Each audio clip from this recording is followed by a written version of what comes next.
आप अगर फेसबुक और यूट्यूब पर चिल्लाइएगा ना पेट्रोलियम का दाम महंगा हो गया, पेट्रोल का, सरसों तेल का, तो उतना ज़्यादा इफेक्ट नहीं पड़ेगा। लेकिन अगर ट्विटर पर अगर नंबर 1 ट्रेंड चला गया तो बहुत ज़्यादा इसका इफेक्ट देखने को मिलता है। ये बात हकीकत में भी है। अब आप बताइए भाई, ये सरसों का तेल ये गरीब लोग कहाँ से 200 रुपये लीटर में है का यूज करेंगे, बहुत दिक्कत हो जाता है। अब पेट्रोल का प्राइस भैया 100 रुपया हिल गया, ये बहुत गड़बड़ है। ऐसा नहीं है कि मजबूरी में हिला है, ऐसा नहीं है, क्योंकि गवर्नमेंट ने पेट्रोलियम कंपनियों को छूट दे दिया है कि मतलब वो उसके ऊपर डिपेंड कर दिया कि अगर इंटरनेशनल में थोड़ा भी ऊपर नीचे होता है तो आप भी घटा बढ़ा सकते हैं। एक महीना में 15-17 बार अगर पेट्रोल के दाम में बढ़ोतरी और उसको कंट्रोल किया जाता है तो गड़बड़ बात है। आपको लगता है कि भैया ऐसा है, तो देखिए ध्यान से समझिए पूरा गणित। पेट्रोल जिसमें को मापने का एक इंटरनेशनल तरीका होता है बैरल, ये ड्राम को बैरल बोलते हैं, देहात में इसको लोग ड्राम बोलते हैं। इसमें 159 लीटर पेट्रोलियम आता है, ठीक है। अब ये हमेशा याद रखिएगा, एग्जाम में क्वेश्चन पूछता है, सोचा एक गलती करके मत आ जाना, ऑप्शन बी पे लिखा रहता है। तो ये हो गया आपका 159 लीटर एक बैरल में। पेट्रोलियम के प्राइसिंग का पूरा खेल समझिए।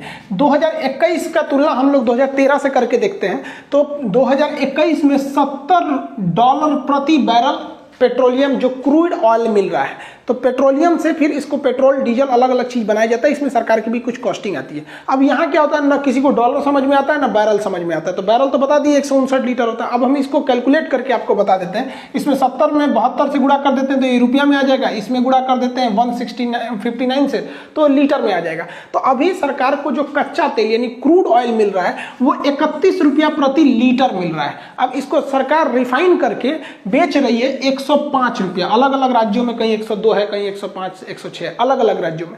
इतना भयानक मार्जिन है, जबकि सरकार को प्रति लीटर अगर इसको बेचे पेट्रोलियम को, अगर ये 50 रुपए भी बेचती है सरकार ना तो भी इसको प्रॉफिट आता है, क्योंकि प्रति लीटर अगर इसको देखते हैं लोग ना तो 7 रुपये इसकी मार्जिन, मतलब पर लीटर 7 रुपये कॉस्टिंग आ जाएगी, एक रफली आंकड़ा मिला लीजिए तो। लेकिन एकदम फ्री, मतलब एकदम सस्ता भी नहीं दे सकती है गवर्नमेंट, क्योंकि उसके अपने भी कुछ खर्चे होते हैं।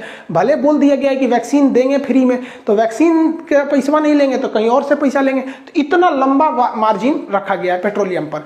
अब आप इसकी तुलना करिए पहले के वक्त में, 2013 में इंटरनेशनल मार्केट में क्रूड ऑयल का प्राइसिंग बहुत हाई था। उस समय $110 प्रति बैरल पेट्रोल था, तो पेट्रोलियम मतलब क्रूड ऑयल था। अगर इसको हम चेंज करते हैं इसी फॉर्मूला से तो उस वक्त पेट्रोल था 49 रुपये प्रति लीटर, गवर्नमेंट को आता था। अब इसको रिफाइन वगैरह करके गवर्नमेंट इसमें करके टोटल इसे 80 रुपये में बेचती थी।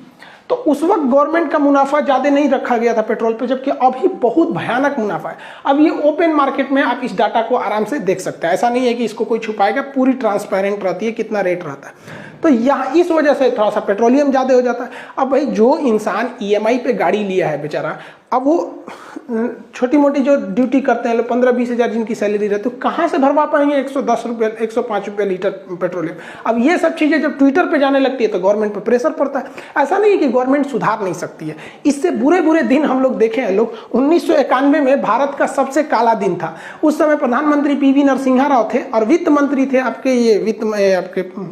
ये मनमोहन सिंह के पास था वहाँ पे।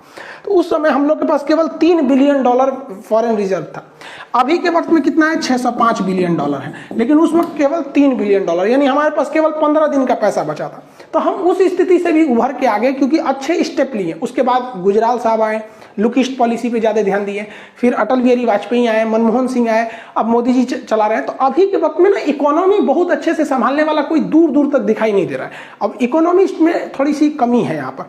जिस तरह से मनमोहन सिंह का स्पेशली पूरी दुनिया जानती है उसको इकोनॉमी के हिसाब से, क्योंकि उनके जो इकोनॉमिस्ट हैं, जो उनकी सोच समझते हैं, उनकी तो विपक्ष भी बात बोलते हैं इस बात को। उस कैटेगरी का भी इकोनॉमी संभालने वाला नहीं मिल पा रहा है। लेकिन उनके इकोनॉमी में भी घोटाले सबसे भयानक हो गए। शायरी सुनिए एक ठो, हमें तो सरसों तेल ने लूटा, पेट्रोल में कहाँ दम था, मेरा पकौड़ा भी नहीं डूबा क्योंकि कढ़ाई में तेल कम था। तो सारे विपक्ष वाले जो बदनाम कर रहे थे लोग ना, देखो आप भुगतो, इसलिए कहते हैं सब सॉरी बोलो, चलो मोदी जी से सॉरी बोलो, सॉरी मोदी जी, अब कोई नहीं बोलेगा ये सब पकौड़ा वकौड़ा वाला बात, आप मान जाइए प्लीज, गुस्सा मत होइए, मान जाइए, सॉरी कर रहे हैं, इसका सरसों तेल नीचे कर दीजिए, बहुत महंगा हो गया, गरीब इंसान बेचारा मर जाएगा, कहाँ से खाएगा।